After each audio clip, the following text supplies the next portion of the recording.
Bonjour et bienvenue au top 10 de Chuck B.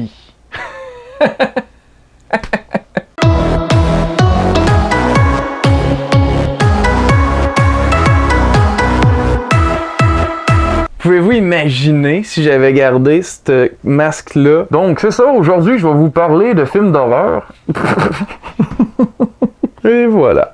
Aujourd'hui, c'est pas une critique, mais j'essaye quelque chose de nouveau que j'avais envie de faire depuis un bout de temps. Et donc, avec l'approche de l'Halloween, c'est le moment parfait de vous parler de mes découvertes de films d'horreur. Tout le monde connaît déjà Jason, Freddy et Michael, ça sera donc pas ce type de top 10. Je vais plutôt vous présenter des films qui ont passé sous le radar, mais qui auraient pas dû. On débute donc avec le numéro 10, Martyr. C'est un film d'horreur français qui repousse réellement les limites et qui est pas facile à écouter, mais ça vaut le détour. Numéro 9, Mirrors avec Kiefer Sutherland. C'est réalisé par Alexandre Aja et c'est un film d'esprit qui a beaucoup plus de gore surprenant que vous pouvez penser. Numéro 8, La Horde, un film de zombies français qui est viscéral, violent, trépidant. Je sais que des films de zombies, il y en a à la tonne, mais celui-là se démarque particulièrement. Numéro 7, Detention, mettant en vedette Josh Hutcherson. C'est une comédie d'horreur qui mélange Groundhog Day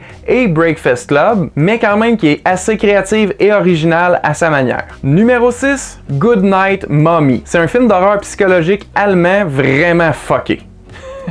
Ça raconte l'histoire de deux jeunes jumeaux qui doivent s'occuper de leur mère couverts de bandages après un horrible accident d'auto. L'atmosphère est super creepy et il y a un revirement final qui est excellent. Numéro 5, The Abominable Dr. Phibes. C'est un film d'horreur de 1971 mettant en vedette Vincent Price, où un homme machiavélique conçoit des pièges de torture pour ses victimes. Si ça vous fait penser à Décadence, écoutez le film, vous allez voir, les comparaisons sont hallucinantes. C'est sûr à 100% que James Wan a vu ce film-là et s'en est inspiré pour faire Décadence. C'est pas nécessairement effrayant et rempli de gore, mais ça veut pas dire que c'est pas autant plaisant à regarder. Numéro 4, The Love Witch. C'est un film de 2016 qui se déroule à l'époque moderne, mais qui est tourné exactement comme un film des années 70, un peu dans le ton d'un giallo italien. C'est dans la même veine que les films de Grindhouse, Machete et Hobo with a Shotgun. Mais c'est vraiment moins violent que ces exemples-là. C'est plutôt l'histoire d'une femme qui utilise ses charmes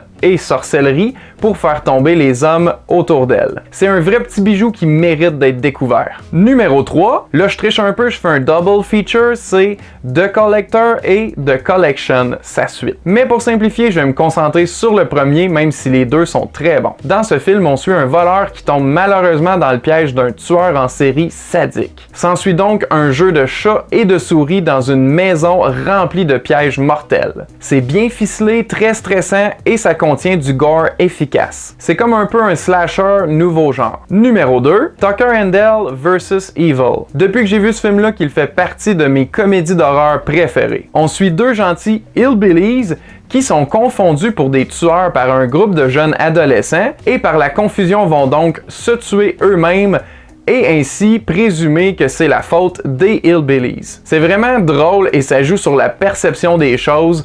Et c'est très violent aussi, mais de façon comique. Vraiment un incontournable selon moi. Et finalement, numéro 1, The Final Girls. On suit une jeune fille et ses amis qui vont voir un film d'horreur au cinéma et qui se retrouvent propulsés dans le film. Ils devront donc jouer avec les règles des films d'horreur pour essayer de survivre et sortir de là. Le concept est bien utilisé, c'est amusant et même parfois touchant. J'arrête pas de parler de ce film-là parce que selon moi, ça mérite d'être encore plus connu que seul-l'est. Alors si vous l'avez pas vu, écoutez ça. Et voilà, c'est ce qui conclut mon top 10 de découvertes films d'horreur. C'est rien de définitif, donc si vous voulez faire continuer la liste dans les commentaires, j'apprécierais. Conseillez-moi vos découvertes, je suis tout le temps avare d'écouter des nouveaux films d'horreur intéressants. Abonnez-vous, aimez, partagez, vous connaissez la patente. Merci d'avoir écouté, à la prochaine!